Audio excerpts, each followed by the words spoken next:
Playing some Kiss behind your Universal logo is badass, but not so badass that we would forget to say Comcast. They're in almost every movie. Opening narrators? Yeah, we've noticed. Also, making me pause watching this movie to go watch Atomic Blonde 4 more times before I get back to this movie.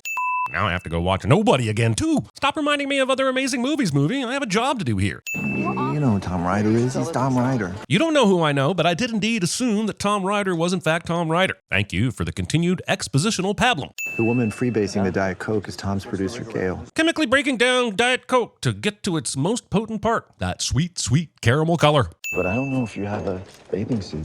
Wait a second, what do you call that? Across the pond? We call it a swimming costume. Acting like bathing suit is a better term than swimming costume. They both suck. You are neither bathing nor starring in a Broadway show. It's a swimsuit. End of.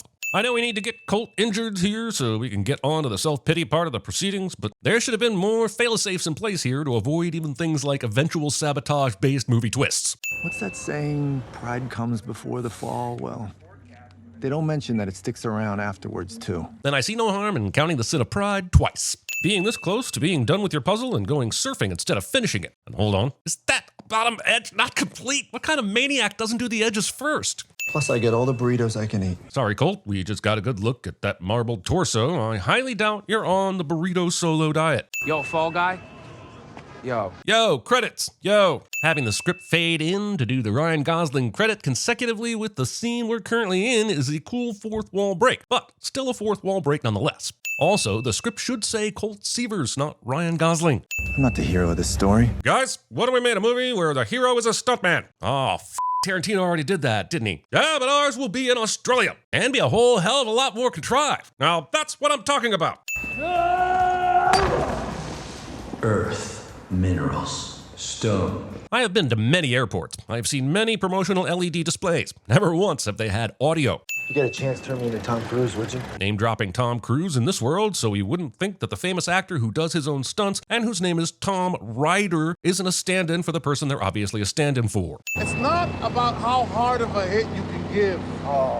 It's about how many times you can get hit and keep moving forward. The entire first half of this quote is, at the moment, completely irrelevant to Colt's problems. Also misquoting Rocky Balboa. Sure, it's just a few added and changed words here and there, but we aren't all sunshine and rainbows here. This is a very mean and nasty place. That's how sinning is done. What if one of the characters in the film acknowledges in the film that we're having a problem with the third act? Hang a metal lantern that serves as your own metal lantern. For the metal lanterns you will be hanging later. Oh man, they dragged the dirt from Gladiator into this mess. You know, you just jinxed it.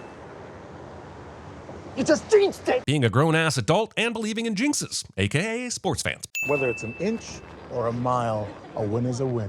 Oh, I get it. This whole character's point is to almost quote movie lines, and it's the most annoying thing in the history of movies. Well, like Big Vin D said, sinnin'. This is the hero setter. I got 5 more after that. The script doesn't want Jodie to find out that the new driver is Colt until after the stunt. But the fact that she walks right by the guy about to put his life on the line without so much as a word makes her an asshole. Starting the stunt drive off with your safety visor up, just so you can do the cool flip it down move later when no one but the audience is watching. 8.5 rolls! The general reaction to my eating prowess before my entree arrives at Texas Roadhouse somehow makes it into the script. Also, you only showed us 7.5 rolls, and that's before we even get to the part where you cut a roll from a wide shot where the tire's already in the air, despite cutting back to a vehicle with that tire still on until it loses it a couple of rolls later. Which is wild, considering that stuntman Logan Holiday actually did break the record with a full 8.5 rolls for this shot. Stop turning the truth into a lie, Hollywood.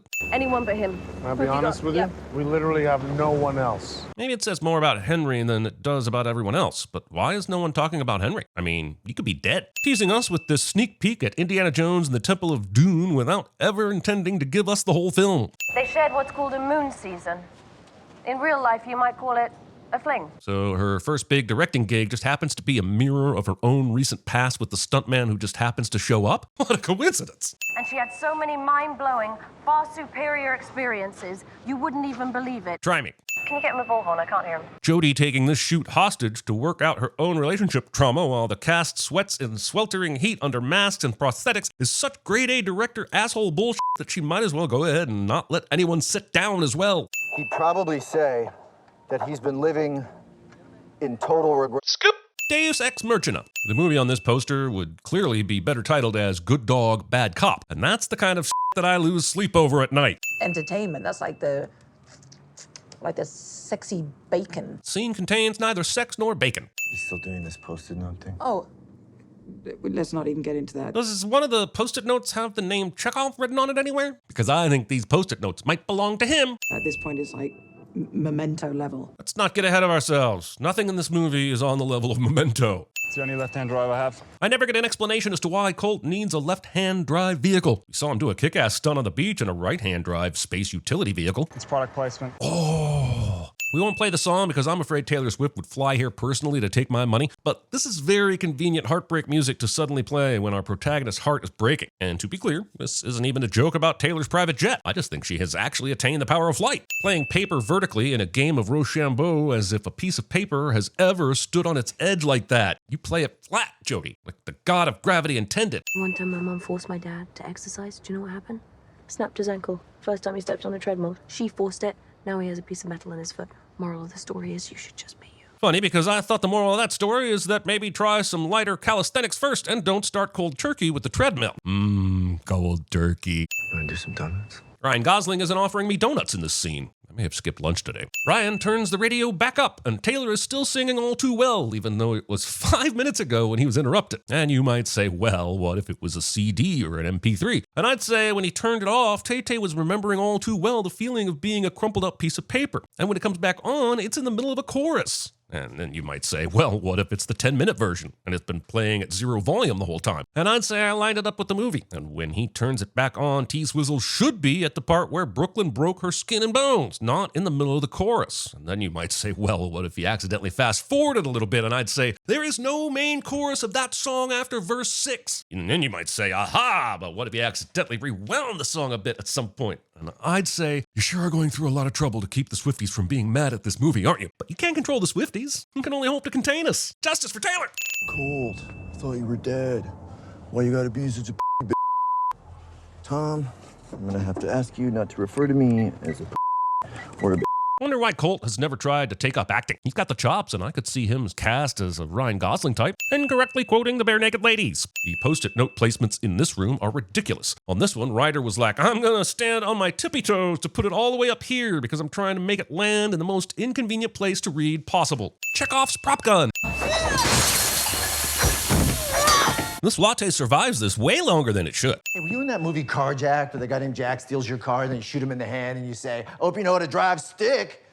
And it doesn't make sense because it's like should be automatic. Colt Seavers would be excellent at distracting an assailant with CinemaSins. These Post-it notes get more and more frustrating. Considering these are all supposed to be notes he is writing to himself, why do they all look like they're written in different handwriting styles? Is this a prop sword? I'm a good actress. But I don't think your acting had anything to do with this prop sword apparently slicing through a freaking metal coffee machine like it was butter. What's with your Miami Vice stunt team jacket? She asks, despite not caring at all, because the movie wants to do some subtle foreshadowing. They give Oscars for that. For stunts? No. See, movies are always trying to make things real. But it's not real. It's a movie. It's not meant to be real. While I agree action movies shouldn't be treated as real because it is disheartening to think people could be so flippant about taking people's lives, your argument is reductive and doesn't account for the wide array of nuances that can be found across the many genres. Dumbo changed my life. You know that scene when Dumbo gets into the bad champagne and then he starts seeing the pink elephants on parade and shit? The movie uses Dumbo as an excuse to do some weird drug trip as if it will make me stand down from sinning these quick-acting hallucinogenics after one small sip that has him seeing unicorns but still able to take out several henchmen like a ninja nonsense. Is it really necessary to parkour in every action movie? How long does this last? Surprisingly, 2 hours. But you would think you could do a movie like this in 90, right? I may have misunderstood the question. Oh, when you stop seeing unicorns? So everyone sees unicorns on this drug? That seems like a technology that we need to make sure never gets into the hands of Coca-Cola. Why'd you disappear like that? Why does it seem like every time these two are talking, they are having the same conversation? But right now, the studio are so far up my ass, I can taste them. Tasting studios, especially after they've been up your ass. So, split screen, right? Get it? The movie is doing the thing they're talking about the movie in the movie doing. Do you get it? Well, I'm just a boy in a neon suit standing in front of a girl reminding her that Notting Hill is her favorite movie and she watches Love Actually every year at Christmas. Watching Love Actually. That's it. I said the sin. Look, you're the director.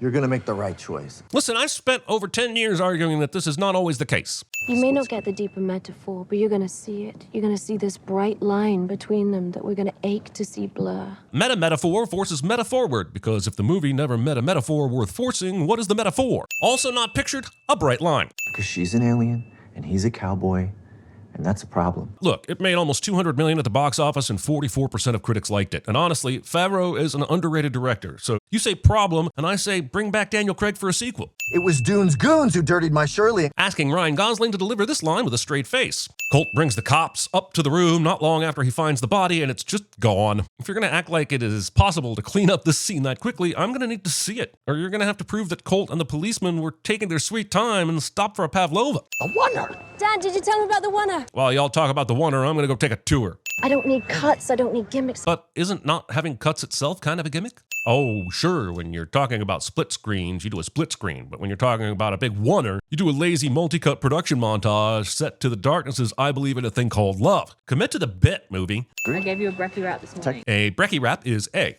breakfast burrito, B, a British hip-hop album, C, a sexual encounter involving plastic wrap, or D, a spicy Albanian cola. Whatever's on this phone is a goddamn bazooka that'll blow a movie star-sized hole through somebody's career. Trusting this information to the man who was your boss's stunt guy for a bit a year ago and that you only met officially for the first time within the last 2 minutes. Of all the ruses they could have chosen, how could they know garbage truck team would be the most effective, or even make sense for that matter? I'm guessing at least one puppy is now roaming the streets of Sydney because you left this gate open. Engage your core.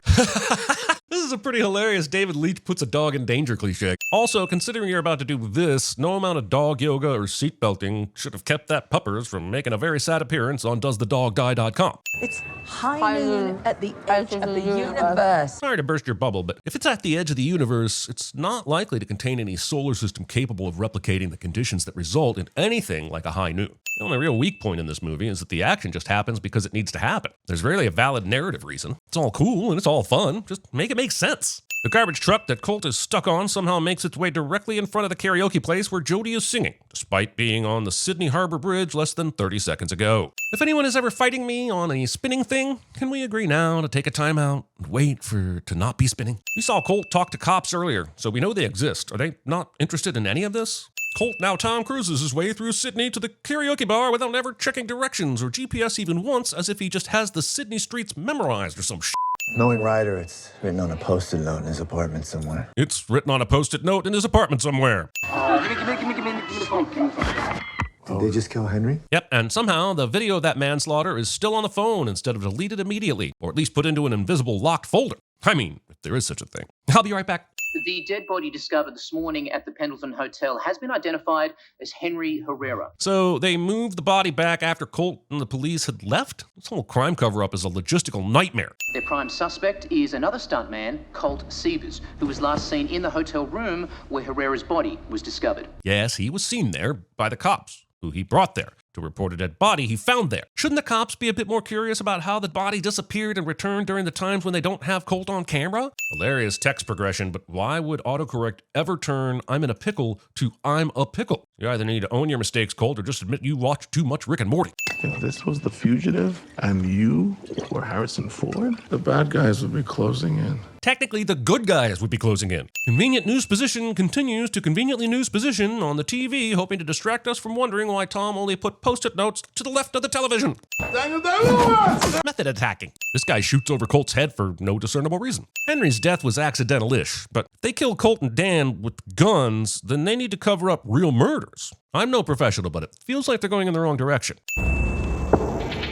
That $6 million man sound effect was so subtle that the three people who would have gotten the reference probably missed it. At a certain point, I'm going to start believing that David Leitch enjoys shooting at dogs. He takes a good fall and we're proud of him, but Dressler should still notice the lack of bullet holes in Colt, having successfully duped the bad guy but then running into his peripheral vision instead of sneaking out behind his back. I never forget a fist. Thing my call. Well, as I look at it, you know, you're torturing me right outside your super yacht like a Bond villain. Damn torturing someone right outside your super yacht like a Bond villain. Look, if the movie's going to provide the kindling, I've got no problem starting the fire. His plan was so simple. Actually, let's talk about the villain's plan. Even if you go with the framing Colt for murder part of things, how are you going to put him there at the time of the party? How are you going to take care of the many witnesses? And most importantly, once you had his face scan, why did you need to go through that convoluted send him to Ryder's house to be attacked by Colt's girlfriend, to tell him about Dune the drug dealer, to give him a drugged Shirley Temple bullshit?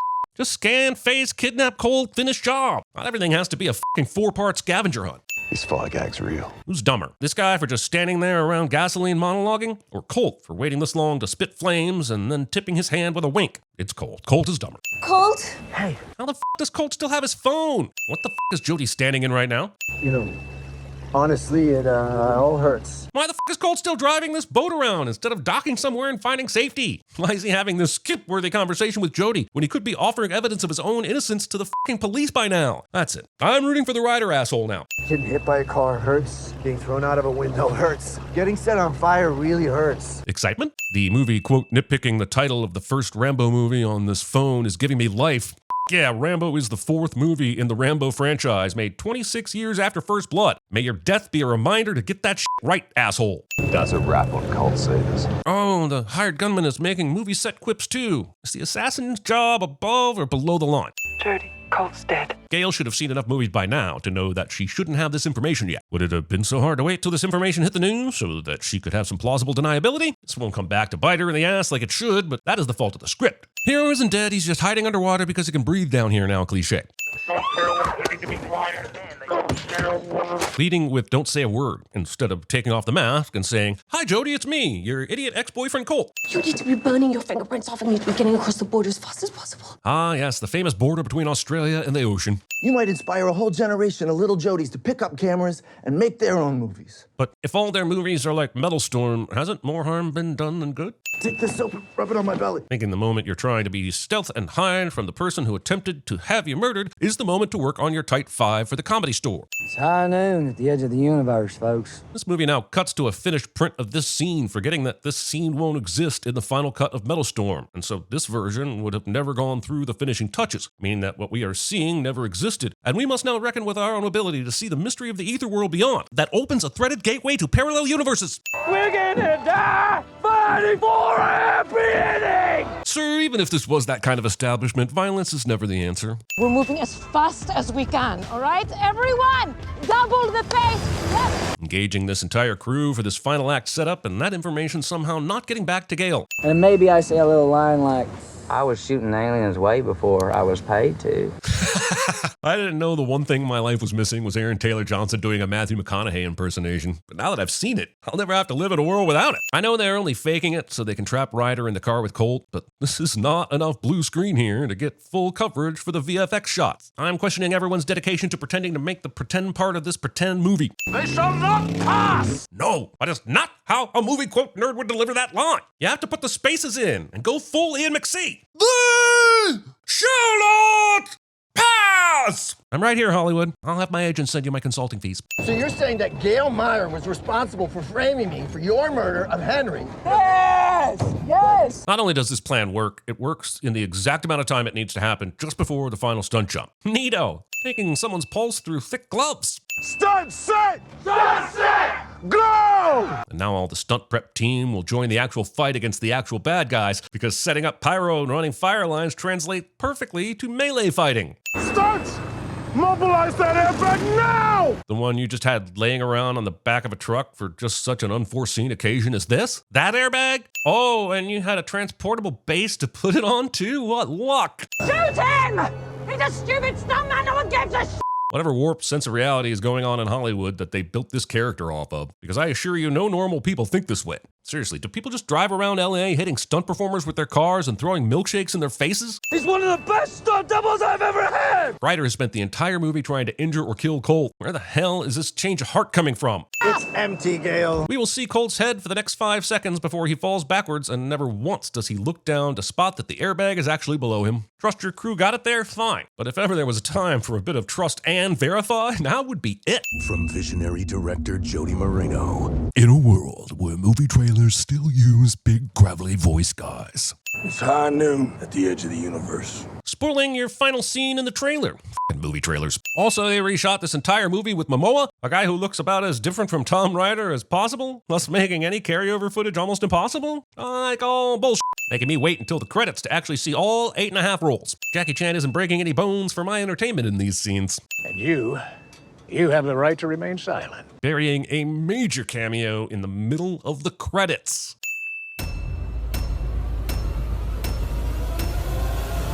Who the hell is Stuntman Mike? I'm not the hero of this story. I'm Alan. I'm Ken's buddy. I don't like sand. It's coarse and rough and irritating, and it gets everywhere. Bad sand. I felt it in my pants. And then you realize you've already messed it up because you thought too long and too hard about it.